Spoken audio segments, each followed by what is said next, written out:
The icy water of my mother's backyard pool swallowed me whole, shocking the breath right out of my lungs. I plunged into the deep end, the sudden silence of the water wrapping around my ears like a heavy blanket. For a fraction of a second, suspended there in the cold blue, I thought about simply staying under.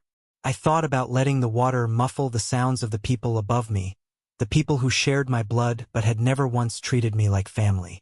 But the human instinct to survive is stronger than the desire to give up, so I kicked my heavy, waterlogged shoes against the bottom and broke the surface. As I came up gasping for air, wiping stinging chlorine from my eyes, the sound that greeted me wasn't a gasp of concern. It wasn't my mother screaming for someone to help me. It was laughter. It started as a few scattered chuckles, and then it erupted into full, mocking, open-mouthed laughter. It echoed across the expensive patio, bouncing off the perfectly manicured hedges and the glowing string lights.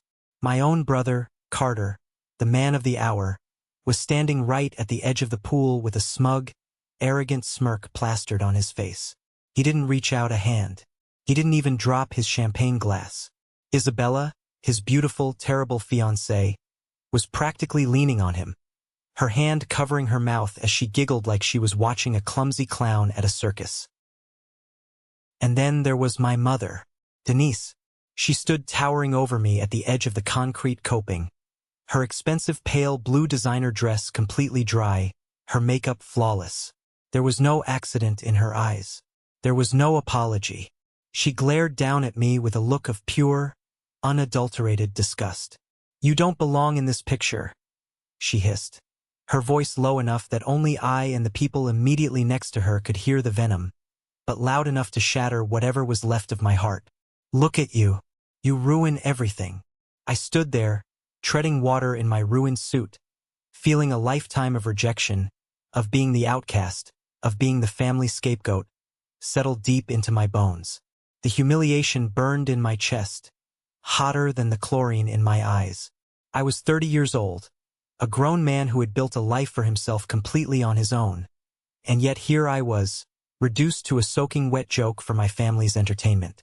I was ready to pull myself out of that water, walk through their pristine house leaving a trail of dirty puddles, get into my car, and drive away from these people forever. I was done. I was finally, truly done. But before I could even place my hands on the wet stone to hoist myself up, the heavy, undeniable crunch of thick tires on gravel cut through the laughter. It was a sound that didn't belong in this upper-middle-class suburban neighborhood. The mocking chuckles slowly died down as the guests turned their heads toward the front of the property. Headlights cut through the twilight, sweeping across the green lawn. A massive, midnight black Rolls-Royce Phantom glided down the private driveway, ignoring the valet stand completely, and parked right at the edge of the patio gates. The silence that fell over the backyard was absolute. You could hear the water dripping off my chin. Nobody breathed. In our world, in Carter and Isabella's world, a car like that meant one thing: real, untouchable power. The driver's door opened, and a massive man in a dark suit stepped out. He walked around to the back door and pulled it open, and out stepped Daniel Mercer. He was one of the wealthiest billionaires in New York, a man who could destroy a corporate empire with a single phone call. And in a matter of seconds, he was about to step into my mother's perfectly staged evening and turn my family's entire universe upside down.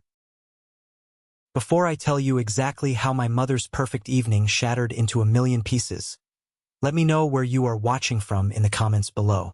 To understand how I ended up treading water in my best suit, being laughed at by the people who were supposed to love me, you have to understand the dynamic of my family.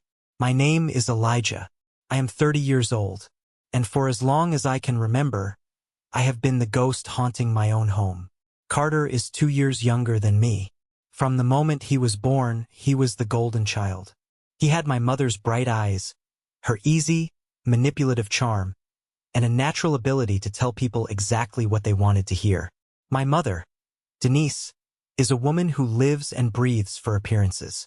To her, the neighborhood gossip is gospel. She cares more about what the women at her country club think of her than she cares about her own soul. My father, Richard, checked out of parenting decades ago. Whenever my mother would start a screaming match, threatening him with a divorce over some perceived slight or financial argument. My father would just retreat to his study and close the door. He chose peace over protecting his eldest son. Because I was quiet, because I liked reading more than playing golf, and because I saw right through my mother's superficial facade, I became the enemy. I was the stain on her perfect white rug. The hardest part of growing up as the unfavored child is that you never really stop hoping they will wake up one day and love you. You keep trying to earn a seat at a table where your chair has already been permanently removed. I remember the exact moment the final nail was driven into the coffin of my childhood. It was the spring of my senior year of high school. I had been working 3 part-time jobs, flipping burgers, mowing lawns, and stocking grocery shelves, just to buy a beat-up used Honda. I walked into our kitchen one afternoon to find my mother sitting at the island, handing Carter a thick manila envelope. Carter was grinning from ear to ear. I asked what it was. My mother looked at me, completely deadpan, and told me she was giving Carter the entire college fund that my grandfather had left for both of us. "Carter needs it more, Elijah," she said, taking a sip of her coffee like she was discussing the weather. "He's going to a prestigious private university. He needs to network with the right people. You're just going to the state college. You're smart. You'll figure out the loans. Besides, Carter has potential for high-level management." She didn't even flinch. She stole my inheritance, the money my grandfather specifically meant for my education, and handed it to the golden boy to use as party money. So I figured it out. I moved away, took out massive student loans, and worked myself into the ground while Carter drank his way through a business degree that took him 5 years to finish. After college, I moved to New York City. I had no safety net, no trust fund. If I failed, I would be sleeping on the street. I started at the absolute bottom of the corporate ladder at Mercer Holdings, a ruthless, incredibly successful private equity firm. My starting salary barely covered my rent in a roach-infested apartment in Queens, but I didn't care. I worked 80-hour weeks. I ate cold instant noodles at my desk at 2 in the morning. I studied every financial projection, every legal loophole, every corporate strategy until my eyes bled. While I was bleeding for my career, Carter was failing upward. My parents funded his luxury apartment. They bought him a new car. They introduced him to wealthy contacts. But Carter was inherently lazy. He kept getting fired or mutually parting ways with the companies my parents begged to hire him. Then, 7 years ago, the facade almost completely crumbled. My father made a series of terrible investments, and our family hit a massive financial wall. We were weeks away from foreclosure. My mother was absolutely hysterical, not about the prospect of being homeless, but about the neighbors finding out she was broke. She couldn't handle the shame. During that crisis, my mother did something unforgivable.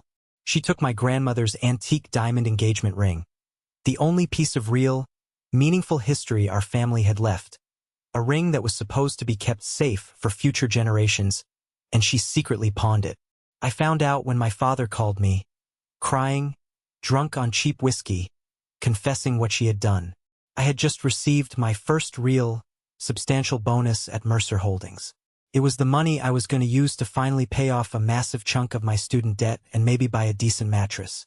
Instead, I took that entire bonus in cash, took the train back to my hometown, walked into a dingy, foul-smelling pawn shop downtown, and slammed the money on the glass counter. The pawnbroker, a heavy-breathing man with grease on his shirt, handed me the ring. I drove to my parents' house, walked into the living room, and dropped the ring onto the coffee table in front of my mother. I didn't yell. I didn't ask for a thank you. I just looked her in the eye and said, "Keep it in the family." I thought, in my naive, desperate heart, that this would be the moment. This would be the moment she would look at me and realize I was a good son. A son she could be proud of. She picked up the ring, put it in her pocket, and walked out of the room. A month later, she started telling all her country club friends that Carter, sweet, successful Carter, had used the profits from his consulting business to buy the ring back and save the family's honor. She completely erased my sacrifice. She took my hard-earned money, my loyalty, and handed the credit to the golden boy. I stopped coming home after that. I stopped calling. I poured every ounce of my rage and my pain into my work at Mercer Holdings. And it paid off in ways my family couldn't even fathom. Over the next few years, I became the ultimate fixer. I was the guy who cleaned up the messes before the powerful men at the top ever had to see them. I worked directly under Daniel Mercer, the billionaire founder of the firm. Daniel is a man who speaks softly but expects absolute perfection. I gave him exactly that. I earned his respect and then I earned his trust. I was promoted rapidly, eventually becoming the executive director of strategic operations. Within the industry, I was known simply by my initials, EH. I was the final gatekeeper for Mercer Holdings. If a company wanted a multi-million-dollar investment, their files had to pass across my desk. I reviewed the numbers, the liabilities, the legal risks. If I didn't sign off on a project, Daniel Mercer didn't open his checkbook. Period. I held the power to make or break corporate empires.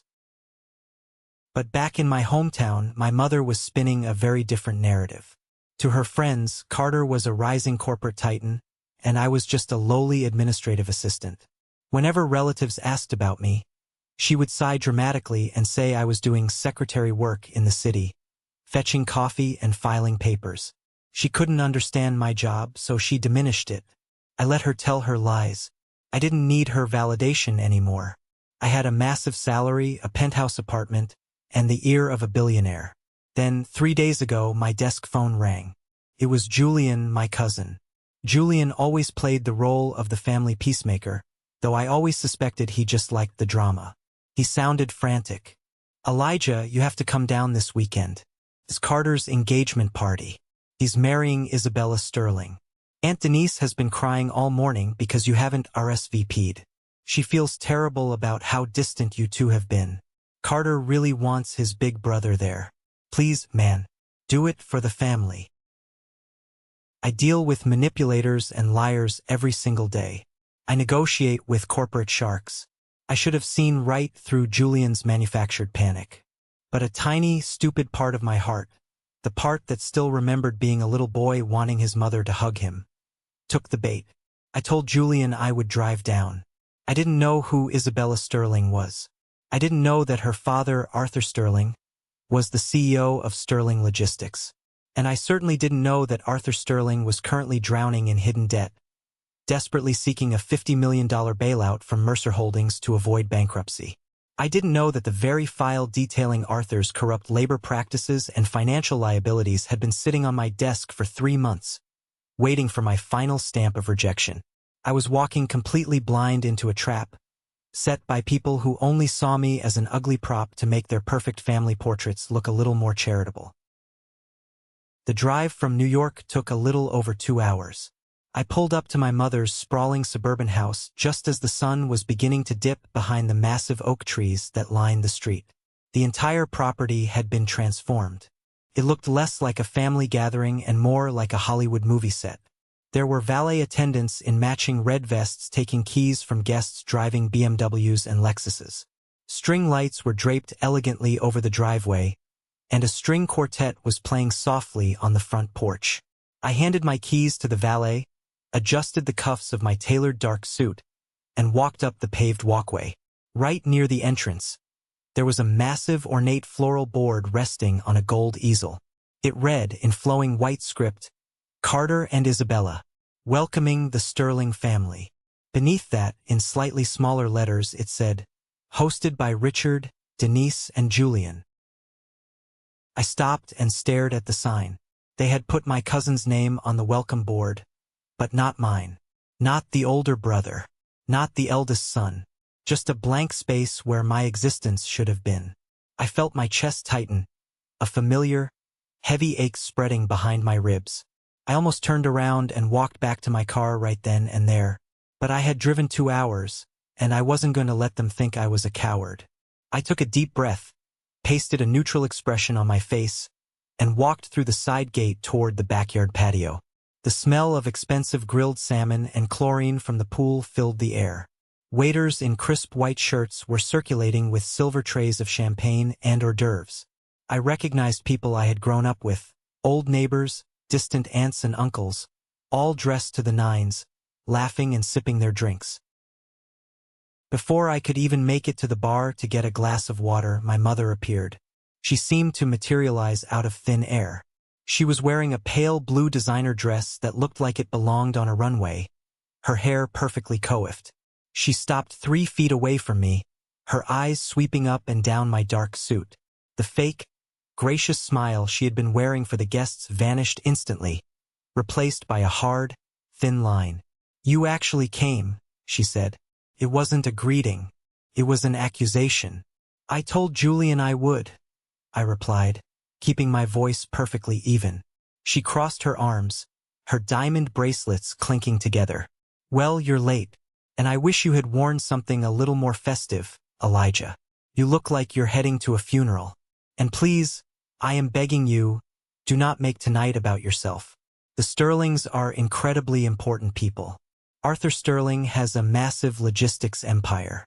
Do not bore them or my friends with stories about your little administrative job in the city. Just smile, say hello, and stay out of the way.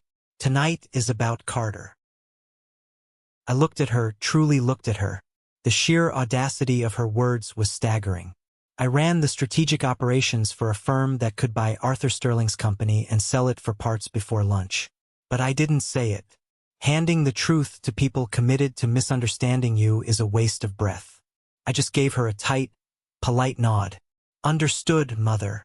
I walked past her and headed toward the dining area to find my seat.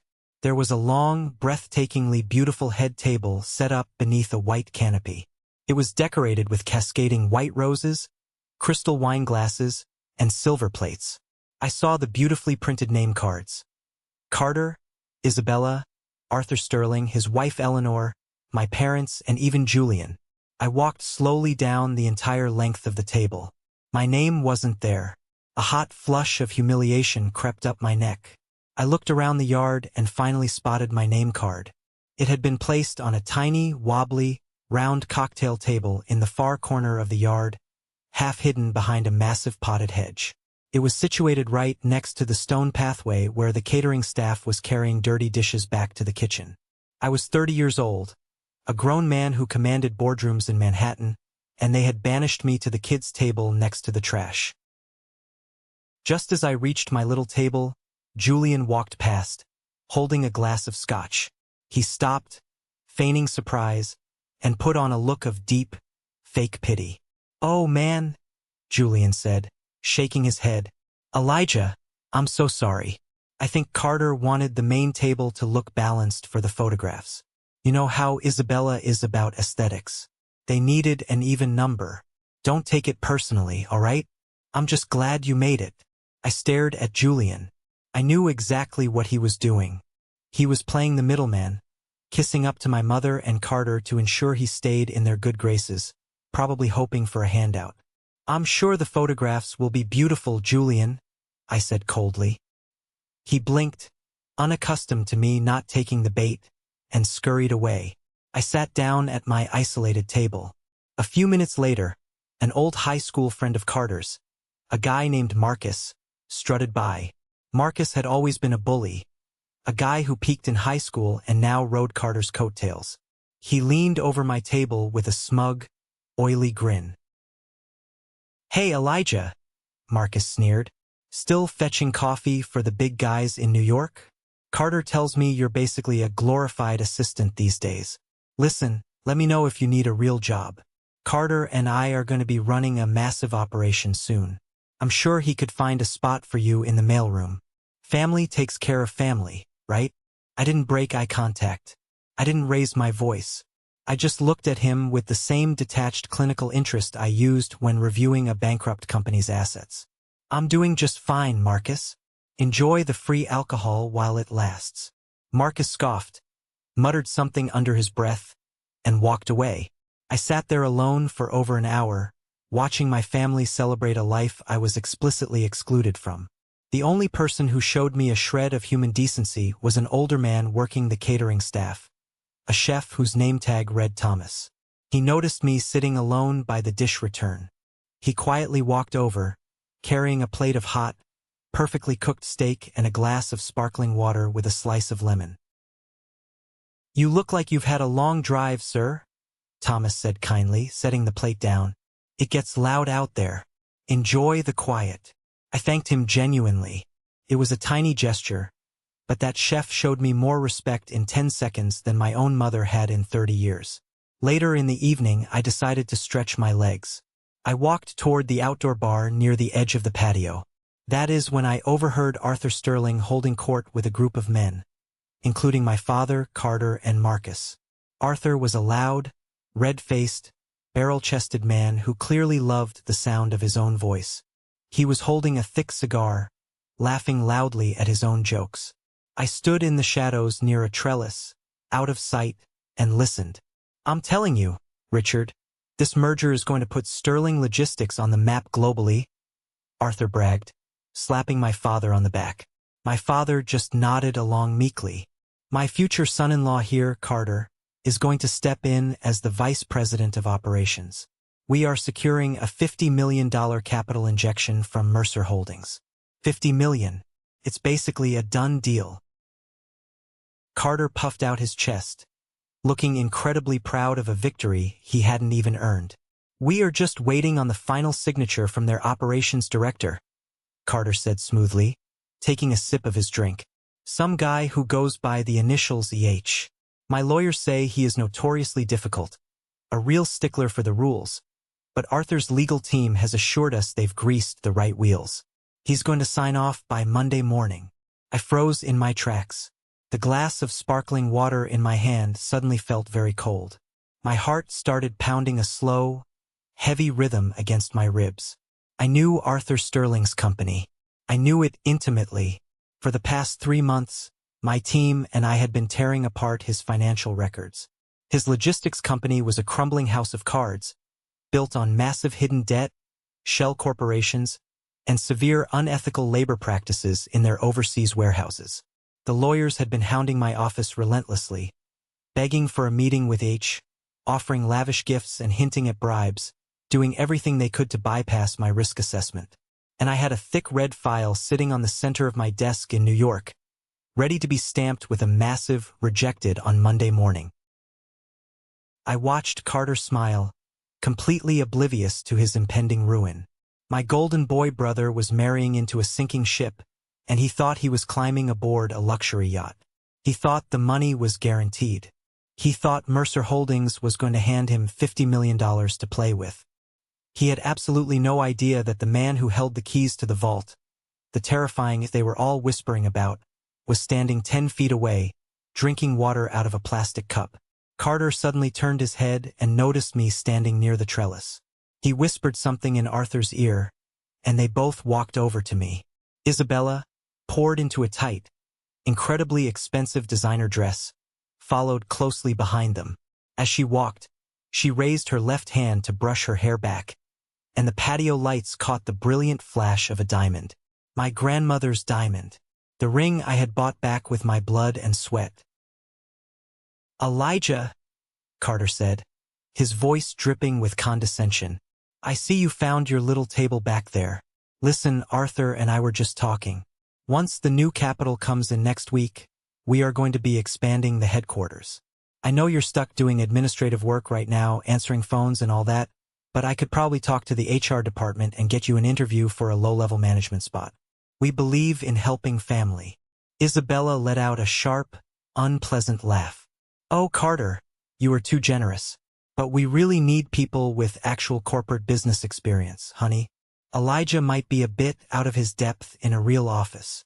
I looked at Isabella's sneering face, then at Carter's arrogant smirk, and finally at Arthur Sterling, who was puffing on his cigar like he owned the world. I felt a profound, chilling calm wash over me. The anger, the hurt, the childhood trauma. It all vanished, replaced by cold, hard clarity. I wasn't the victim here. I was the one holding the executioner's axe. "I appreciate the offer, Carter," I said slowly, making sure my voice was perfectly steady, my eyes locking onto his. "But I think you should wait until the Mercer money actually clears the bank before you start handing out charity jobs." Arthur Sterling frowned, pulling the cigar from his mouth. He looked at me like I was a bug on his shoe. The money is secure, young man. You don't know the first thing about high-level corporate finance. Stick to making copies.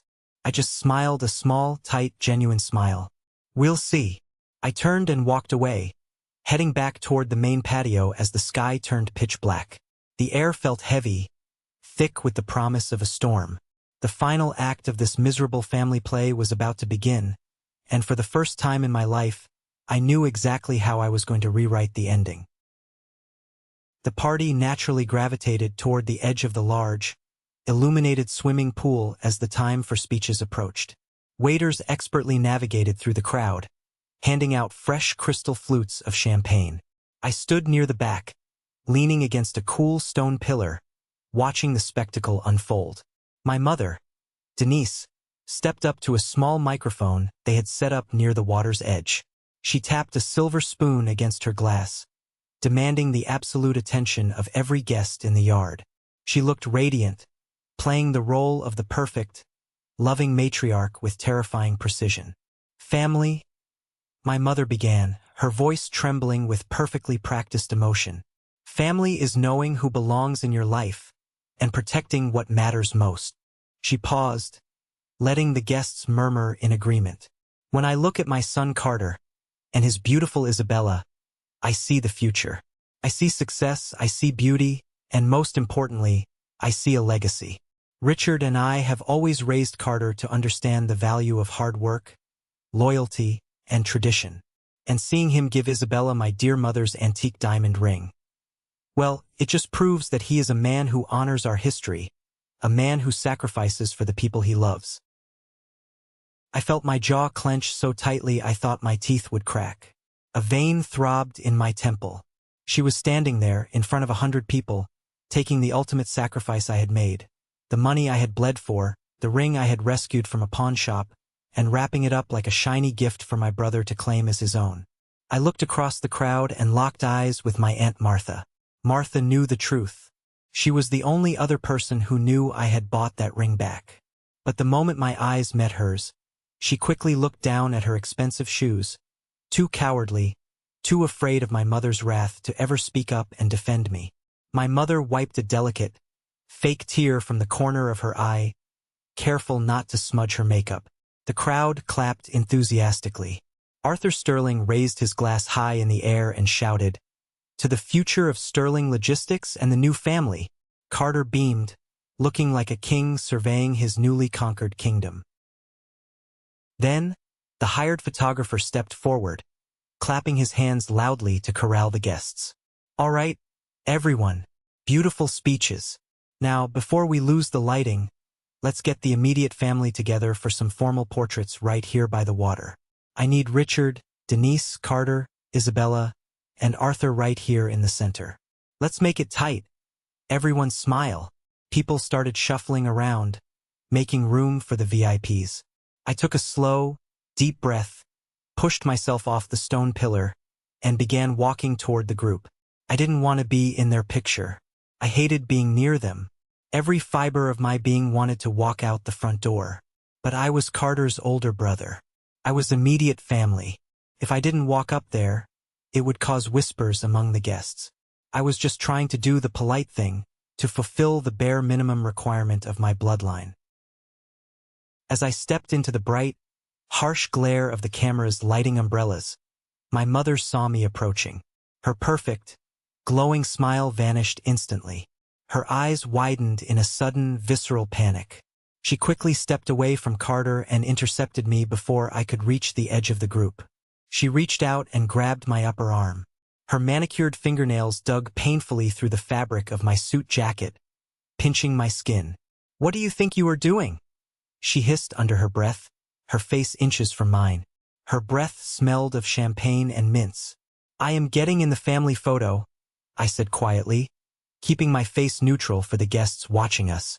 "No, you are not," she snapped, her voice trembling with a sudden vicious rage. "You are ruining the aesthetic. Look at your suit. Look at your face, you look miserable. This picture is going to the society pages, Elijah. You don't belong in this picture. You don't belong here. Go sit down at your table." I looked down at her hand, gripping my arm like a vice. In that split second, a montage of my entire life flashed before my eyes. I thought about the stolen college fund. I thought about the lonely holidays spent eating takeout in my cramped apartment. I thought about the antique diamond ring sparkling on Isabella's finger. The years of swallowing my pride, the years of shrinking myself to make them comfortable, the years of accepting their disrespect. It all hit a massive boiling point. The dam broke. For the first time in my 30 years of life, I did not retreat. "I am his brother," I said, my voice rising just enough for the people standing nearby to hear. "I am standing in this photograph. Let go of me," I added, pulling my arm forcefully out of her painful grip. My mother panicked. She saw the photographer looking confused, lowering his camera. She saw Arthur Sterling raising an eyebrow at the commotion. She felt her perfect, rigidly controlled environment slipping through her fingers. In a moment of pure, unhinged desperation to get me out of the frame, to literally erase me from the picture, she lunged forward and shoved me. She didn't just push me away. She planted both of her hands squarely on my chest and shoved with all her body weight. Because I was standing right on the edge of the pool, near the slick, wet stones, my leather dress shoes had absolutely no traction. My arms flailed wildly in the air as my center of gravity shifted backward violently. I saw the dark night sky spin above me.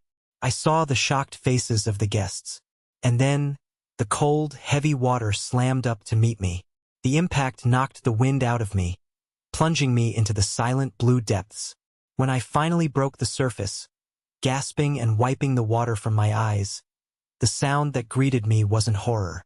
It was the laughter, Carter's smirk, Isabella's giggles, my mother's cold, relieved glare. I placed my hands on the edge of the pool to hoist myself out, the humiliation burning in my chest like a physical fire. But then, the heavy, unmistakable sound of a high-end engine purring cut through the murmurs of the crowd. Headlights swept across the manicured lawn. The massive, black Rolls-Royce Phantom glided down the private driveway, stopping right near the open patio gates. The laughter died in people's throats. Everyone turned to look. The driver's door opened, and a massive man in a dark suit stepped out. He walked around to the back door and pulled it open. And out stepped Daniel Mercer. He was wearing a tailored charcoal suit, his silver hair perfectly combed. He exuded the kind of quiet, terrifying authority that didn't require raising a voice. He didn't look at the extravagant decorations. His sharp eyes scanned the crowd, bypassing Arthur Sterling, who was already running toward him like a desperate puppy. Daniel's eyes landed directly on the pool. He saw me, soaking wet, pulling myself out of the water onto the cold concrete. The silence in the backyard was absolute. Daniel Mercer bypassed Arthur, walked straight through the crowd of frozen guests, and stopped right at the edge of the pool. He looked down at me. Then he unbuttoned his suit jacket, took it off and held it out to me. "Are you all right, Elijah?" Daniel asked, his voice echoing in the dead quiet of the yard. I took a deep breath, water dripping from my chin, and looked up into the eyes of the billionaire. "I'm fine, Daniel," I said evenly. "Just a little misunderstanding about where I belong." Daniel's eyes narrowed dangerously as he looked slowly at Carter, and then at my mother. "We'll see about that," he said. Daniel Mercer stood at the edge of the pool, his presence commanding the absolute attention of every single person in that sprawling backyard. The laughter that had been directed at me just seconds prior had completely evaporated, replaced by a thick, suffocating silence. He was holding his custom-tailored charcoal suit jacket out to me. The heavy, cold water from my ruined clothes was dripping continuously onto the pristine stone patio, pooling in dark, messy circles around my leather shoes. I slowly reached out, my hands shaking just slightly from the adrenaline, the betrayal, and the chill of the night air, and I slipped my arms into his jacket. It was warm. It was heavy. Right then, wrapping that expensive fabric around my soaking wet shoulders felt like putting on an impenetrable suit of armor. The entire backyard was frozen in time. You really have to picture this scene to understand the sheer magnitude of the shift in power. Over 100 of the wealthiest people in our town, the country club elite, the people my mother worshipped and feared, were standing completely paralyzed. My mother, Denise, had her hand hovering near her mouth, her perfect posture suddenly looking incredibly brittle and small.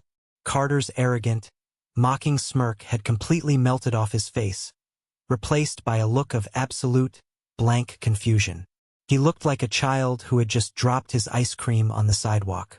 Arthur Sterling was the very first person to break the spell. His corporate survival instincts kicked into overdrive. He pushed his way roughly through the crowd of frozen guests. His face flushed an unnatural, panicked shade of red. Sweat was instantly beading on his wide forehead. He practically sprinted toward Daniel Mercer, almost tripping over a decorative planter in his haste. He had his right hand outstretched, completely ignoring the fact that I was standing right next to the billionaire, shivering and dripping wet. "Mr. Mercer! Mr. Mercer, sir!" Arthur shouted, his loud voice cracking with desperate, embarrassing excitement. "I am Arthur Sterling. We have been trying to coordinate a meeting with your office in New York for months now. My lead lawyer has sent dozens of formal requests. I am so unbelievably honored you came to my daughter's engagement party tonight. This is my future son-in-law, Carter. We are the core management team behind Sterling Logistics." Arthur was completely breathless. He looked like a man begging for his life, which, in the high-stakes corporate financial world, he absolutely was. He thought Daniel Mercer was here to bless the marriage and the business merger. He thought he had won the lottery. Daniel Mercer did not reach out to shake his hand. He did not even look at Arthur's face right away. He just slowly, deliberately turned his head and stared down at Arthur's outstretched, sweaty hand as if it were a piece of rotting garbage resting on the sidewalk. The silence stretched out, agonizing and sharp. Arthur awkwardly, slowly pulled his hand back, wiping his palm on his expensive slacks. "I know exactly who you are, Mr. Sterling," Daniel said. His voice was quiet, incredibly calm, and completely devoid of warmth, but it carried across the dead-silent yard like the crack of a whip. "And I know exactly why your corporate lawyer has been relentlessly harassing my staff. You are drowning in toxic debt, Arthur, and you are desperately looking for a $50 million lifeline from my firm to save your sinking ship." Arthur swallowed hard, his Adam's apple bobbing visibly in his thick throat. The color started to drain from his face. "Sir, I assure you, our financial projections for the next quarter are completely solid. The market is just experiencing a temporary shift. If we could just get a formal meeting with your executive director of strategic operations. The man your office calls EH. If I could just sit down with him for 5 minutes, I can explain the numbers. I can prove our long-term value." Daniel finally looked Arthur directly in the eye. A cold, terrifying, predatory smile touched the corner of the billionaire's mouth. "You do not need to schedule a meeting with him, Arthur," Daniel said smoothly, the absolute authority in his voice leaving no room for argument. "He is standing right in front of you." Arthur blinked heavily. He looked around the yard, his eyes darting back and forth in confusion. He looked at Carter. He looked at my mother. Finally, his eyes slowly dragged back to me. He looked at my wet, plastered hair, my ruined, soaking wet suit, and Daniel Mercer's expensive jacket draped protectively over my shoulders. His brain simply refused to process the information. It defied his entire worldview. "I do not understand," Arthur stammered, his loud, booming voice reduced to a pathetic, breathy whisper. "Elijah," Daniel said, turning his body completely toward me, his tone shifting instantly from disdain for Arthur to one of absolute professional respect for me. "Would you care to explain the current status of the Sterling Logistics investment file to Mr. Sterling?" I took a deliberate step forward. The cold night air hit my wet face, but I had never felt more awake, more intensely alive, in my entire 30 years of existence. I looked directly into Arthur Sterling's terrified, wide eyes. Then I shifted my gaze to my brother, Carter, whose face had drained of all color, making him look like a ghost standing under the patio lights. "The file is dead, Arthur," I said, my voice ringing out clearly, echoing over the surface of the swimming pool. I am the Executive Director of Strategic Operations for Mercer Holdings. And for the past 3 agonizing months, my investigative team and I have been tearing your logistics company apart piece by piece. A collective, audible gasp rippled through the wealthy guests. My mother took a staggering step back, her high heel catching awkwardly on the edge of a paving stone. She almost lost her balance. Carter's jaw literally dropped open.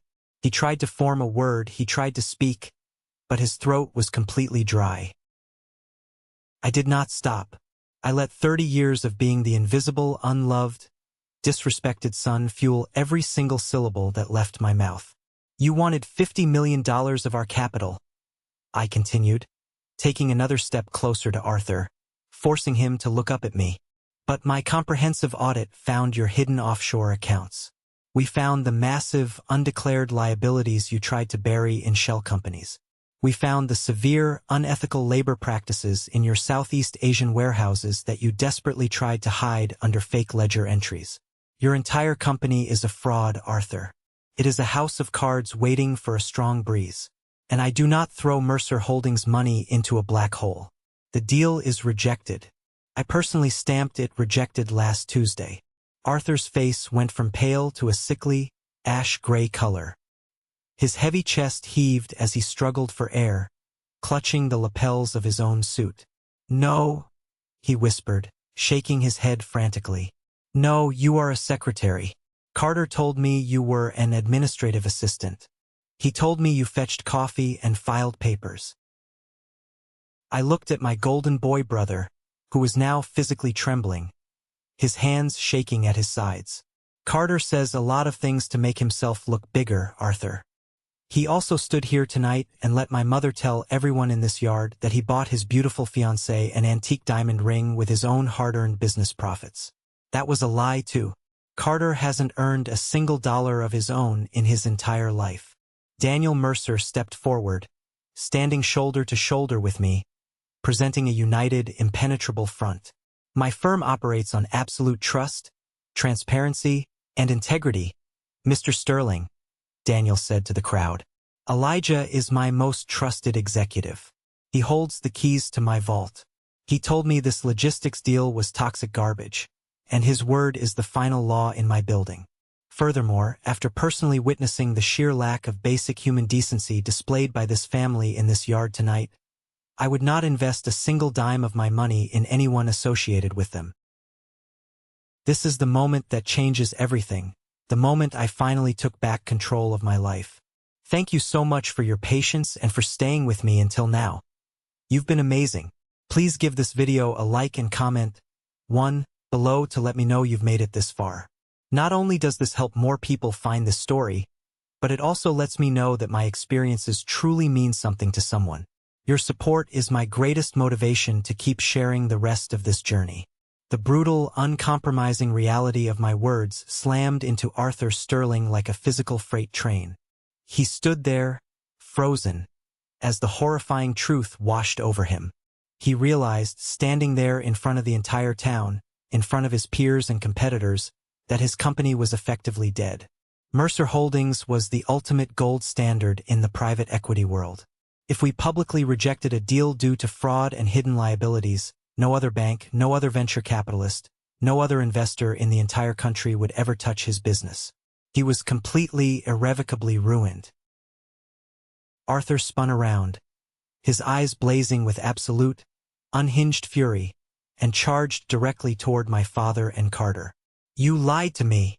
Arthur screamed at the top of his lungs, spit flying from his lips, his fists clenched so tightly at his sides that his knuckles were pure white. "You told me you had an inside connection at Mercer. You told me your brilliant son was going to guarantee the funding for the merger. You set me up with a complete fraud. You tied my family to a sinking ship. Arthur, please, I am begging you. Let's calm down and talk about this inside." My father pleaded, raising his trembling hands, absolutely terrified of the public conflict and the scene it was causing. "We honestly did not know. Elijah never told us his actual salary or his corporate title. We thought he was just doing entry-level work. You thought? Arthur roared, cutting my father off, his voice echoing off the back of the large house. I am going into bankruptcy. My remaining investors are going to pull out by Monday morning when the news of this rejection hits the financial wire. And you? He pointed a thick, trembling, furious finger directly at Carter's chest, poking him hard. You are nothing but a useless, spoiled little boy playing dress-up with your daddy's credit cards. The wedding is completely off. The corporate partnership is dead. You will never see my daughter again. Isabella, standing a few feet away, let out a piercing, dramatic scream that shattered the remaining tension. Dad, no. You cannot do this. The invitations are already sent. The venue is booked. My friends are coming. Arthur grabbed his daughter's arm roughly, pulling her toward him. Take that ring off your finger right now, Isabella. We are leaving this instant. I am not tying my name or my family to these pathetic liars. Isabella looked at Carter. She looked at his pale, terrified, completely pathetic face. He did not say a word to defend her. He did not step forward to protect their relationship. The harsh realization finally dawned on her that Carter had no real money. There was no $50 million deal, and there was absolutely no wealthy, luxurious future waiting for her. With a disgusted, angry sob, she ripped the antique diamond ring off her finger and threw it as hard as she could onto the stone patio. The ring bounced twice, the sharp, distinct sound of precious metal hitting hard stone ringing clearly in the silent yard, before rolling and stopping right near the toe of my wet leather shoes. Arthur and Isabella stormed through the crowd, heading straight for the side gate and the front driveway. Elijah, she cried, her voice cracking with pure, unfiltered desperation. Elijah, please, you cannot do this to us. We are your family. We are your blood. Tell Mr. Mercer you made a terrible mistake. Tell him you will review the file again on Monday. Please do it for your brother. Carter needs this money. Our family needs this connection. I looked down at the ground. I slowly crouched down, the wet fabric of my trousers sticking uncomfortably to my knees, and picked up the antique diamond ring. I rolled the cold metal between my thumb and forefinger, looking at the stone that had caused so much silent, invisible pain in my life. I stood back up, clutching the ring in my palm, and looked my mother dead in the eye. Family, I said, my voice dangerously soft, repeating the word she loved to use as a weapon against me. You stood in front of all these people tonight and praised Carter for buying this ring. You told everyone he sacrificed his own business profits for it. You made him the hero. I turned slightly to face the remaining guests, raising my voice so everyone could clearly hear the unvarnished truth. 7 years ago, when this family was on the verge of losing this exact house, my mother took my grandmother's ring and pawned it just to keep up appearances. I was 23 years old. I had just gotten my first real salary bonus working 80 hours a week in New York. I took that money, went to the pawn shop, and bought it back. I handed it to her to keep our history safe. And she stole that credit just like she stole my college fund to pay for Carter's frat parties. She gave my hard-earned money to the golden boy. I turned back to my mother. She was visibly shaking, her hands covering her mouth, her eyes wide with absolute, undeniable terror as her deepest, ugliest secrets were aired out to the exact people whose opinions she valued most in the world. I reached out, took her trembling hand, pried her stiff fingers open, and pressed the cold diamond ring firmly into her palm. Keep the ring, Mother, I said, my voice completely devoid of any anger or sadness. It was just empty. Consider it my final payment. The debt of my birth is paid in full. I do not owe you anything. I do not owe Carter anything. I am completely, finally done with you. I did not wait for her response. I did not look at my father, who was staring blankly at his shoes, entirely defeated. I did not look at Carter, who was crying silently by the empty, ruined head table. I simply turned my back on all of them. Daniel Mercer placed a firm, reassuring hand on my shoulder. Let's go home, Elijah. You have a massive board meeting on Monday, and I need my best man sharp. We walked together across the lawn. The crowd of wealthy guests literally parted for us like the Red Sea. I climbed into the back of the warm, leather-scented Rolls-Royce. The heavy door shut with a solid, satisfying click, completely cutting off the chaotic, pathetic sounds of the backyard. As the car pulled out of the driveway and onto the main road, heading back toward the city, I did not look back out the window. Not even once. 2 months passed. In the fast-paced, cutthroat corporate world of New York City, 2 months is more than enough time to completely bury a legacy and tear down a fraudulent empire. The fallout from that disastrous night by the pool was absolute, swift, and completely merciless. Arthur Sterling's logistics company officially filed for bankruptcy just 3 weeks later. The news of Mercer Holdings rejecting their funding hit the financial sector hard. Without our bailout to act as a shield, his aggressive creditors swarmed his remaining assets like sharks smelling blood in the water.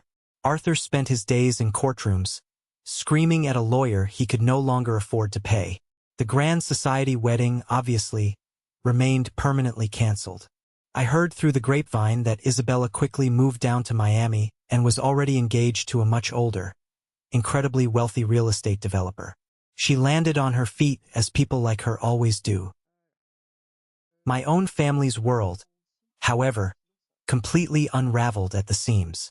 With the Sterling deal dead in the water, Carter lost his phantom vice president job. He had absolutely no income, no real skills, and no salary to speak of. But he was drowning in a mountain of high-interest credit card debt from trying to keep up with Isabella's lavish, demanding lifestyle. My parents had foolishly co-signed the expensive lease on his luxury downtown apartment, and when he inevitably defaulted on the massive monthly payments, the bank came aggressively after them. I heard from a former neighbor that my mother was quietly, desperately selling off her designer bags, her expensive shoes, and her jewelry online just to keep the lights on in that massive, empty suburban house. The wealthy country club friends she had sacrificed my mental health for, the women she had tried to impress by pushing me into a swimming pool, they stopped returning her calls entirely. In their superficial, status-obsessed world, financial ruin is a contagious disease, and my mother was patient zero. She was completely isolated. Then, on a rainy Tuesday afternoon, I received the final piece of the puzzle regarding my family's betrayal. I was sitting in my corner office in Manhattan, reviewing a new tech acquisition, when my personal phone buzzed on the mahogany desk. It was a large audio file sent from my 18-year-old cousin, Chloe. Chloe was the only person in that entire extended family who had ever looked at me with genuine sympathy, though she was always too young and too afraid of my mother's terrifying temper to ever speak up and defend me. The text message attached to the audio file simply read, "Elijah, I thought you should know the absolute truth about the seating chart at the party. I filmed this from the hallway when they didn't know I was there. I am so sorry I didn't say anything sooner. You didn't deserve any of it." I put in my wireless earbuds and hit play. The audio was slightly muffled, clearly taken from a phone hidden in a pocket or behind a door, but the voices were unmistakable. It was my cousin Julian, talking to my mother on the afternoon of the engagement party, hours before I even arrived. "Aunt Denise, seriously, do not worry about Elijah tonight," Julian's voice sneered through my phone speaker. "I already took care of it. I moved his name card to the back cocktail table near the kitchen doors. He won't be in the way of the Sterling family photos. I know you hate having him around when important people are here. He always looks so gloomy and brings the mood down. Listen, Aunt Denise, speaking of the party and helping out, I was wondering if we could talk about that small loan I asked you for, just to tide me over." I stopped the recording. I leaned back in my ergonomic leather chair and let out a sharp, genuine laugh that echoed in my quiet office. Julian, the self-proclaimed family peacemaker, the guy who called me practically crying, begging me to come down for the sake of the family, telling me how much my mother missed me. He had purposely lured me there, intentionally isolated me, and set me up for public humiliation just to suck up to my mother for a quick cash handout. I didn't get angry. Anger is a useless, exhausting emotion. I got efficient. I took that raw audio file and dropped it directly into the massive family group chat that I had kept on mute for 7 years. I didn't add a long, dramatic, emotional message. I didn't explain myself or demand an apology. I just sent the audio file and watched the read receipts immediately roll in across the screen. The group chat exploded within seconds. Julian tried to send a frantic, poorly spelled excuse claiming it was taken out of context. My aunts started demanding answers, asking how he could do that to his own cousin, calling him a manipulative liar. My mother, predictably, went completely cowardly silent. She had nothing left to say. I opened the chat settings, tapped Leave Group, and proceeded to permanently block every single phone number associated with my blood relatives. It felt like taking a deep, fulfilling breath of clean air after being trapped in a dusty, suffocating room for 30 years. It felt like cutting a heavy, rusting iron anchor from around my neck. I was finally free. A sharp knock on my heavy glass office door pulled me out of my thoughts. It was Sarah, my fiercely loyal senior assistant, followed closely by the rest of my strategic operations team. Sarah was holding a small, elegant chocolate cake with a single bright candle burning in the center. Walking quietly behind the team was Daniel Mercer himself, looking remarkably relaxed. Daniel stepped into my office, holding a thick, leather-bound folder. He walked over and placed it firmly on the center of my desk. "The executive board voted this morning, Elijah," Daniel said, his usually stern, unreadable face breaking into a rare, genuine smile. "It was unanimous. Congratulations on the massive promotion. You are officially the new Vice President of Global Strategy for Mercer Holdings. You earned every single piece of this." Sarah handed me a slice of the cake on a small paper plate, beaming with absolute pride. My team clapped enthusiastically. They stepped forward one by one, shaking my hand, telling me how much they had learned from my leadership, how much they respected the way I handled the immense pressure of the corporate world, and how I always had their backs when the corporate politics got nasty. I stood there in my tailored suit, looking around that bright, modern, beautiful room. I looked at these brilliant, hardworking, honest people who valued me for my mind, for my relentless dedication, and for my character. I wasn't an outcast here. I wasn't a disappointment. I wasn't the punchline to a cruel joke. I realized right then and there that shared blood does not automatically make a family. Respect, loyalty, and fighting side by side in the trenches of life. That is what makes a family. I had finally found my true place in the world, and the absolute best part was, I did not have to shrink myself down or apologize for my success to fit into it. Later that same night, I stood completely alone by the massive floor-to-ceiling windows of my penthouse apartment. The city of New York stretched out infinitely below me, a glowing, pulsing grid of endless possibilities. The traffic moved like rivers of yellow and red light far beneath my feet, silent through the thick glass.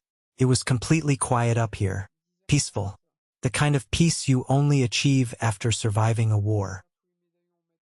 I pulled my personal phone out of my pocket and opened the settings. Out of morbid curiosity, a desire to close the final chapter of my past, I checked my blocked messages folder. There were dozens of voicemails sitting there in the dark, waiting to be heard. I listened to the first few seconds of a few. There was one from Carter, his voice thick with pathetic tears, desperately apologizing for laughing at me, asking if I could just forgive him and maybe introduce him to some of my corporate contacts, just to get him an entry-level interview somewhere so he wouldn't face eviction. There were several from my mother, leaving long, rambling, hysterical messages about how a mother's love is supposed to be unconditional, about how families need to forgive each other's mistakes, and how she was just under so much intense social stress that night at the pool and didn't mean to push me. She even cried about the inheritance, begging me to remember the good times we supposedly had. She still couldn't admit the absolute truth. She wasn't sorry for how she treated me. She was only sorry because I had power, and because she was facing the brutal consequences of her own vanity. I didn't listen to the rest of the messages. I highlighted the entire folder, selected all the voicemails, and hit delete. Gone. Erased. Permanently removed from my life. For 30 long years, I truly believed that my greatest tragedy in life was not being loved by the people who brought me into this world. I thought I was fundamentally broken because no matter how hard I worked, no matter how much of my salary I sacrificed to fix their mistakes, I couldn't earn their basic approval. But as I stood there, looking out over the incredible city I had conquered with my own two hands, I realized the absolute truth. Their rejection wasn't a punishment. It was a brutal, necessary form of protection. It forced me to walk into the fire completely alone, and that fire forged me into titanium. When you finally stop exhausting yourself trying to belong in a room that actively wants you to fail, you realize you have the power and the freedom to go out and build your own castle. Thank you for sticking around and listening to my story. It's not easy opening up about the darkest, most painful parts of your past, but I felt like I really had to share this. Sometimes, the people who are supposed to protect you are the exact ones you have to protect yourself from. I hope this resonated with you in some way. Have you ever found yourself in a similar situation, fighting endlessly for respect from the people who should have given it freely? Let me know down in the comments. And hey, if you made it all the way to the very end of this video, I want you to comment the letter W down below. W stands for winner. That's our secret code. It's the sign to recognize the 1% club, the amazing people who don't just click away when things get deep, the ones who stay for the whole journey. Seeing those W's in the comments lets me know I'm not just speaking into a void. Please don't forget to hit that like button and follow the channel so we can keep sharing these stories together. Until next time, keep fighting for your worth, and never, ever let anyone put you at the back table.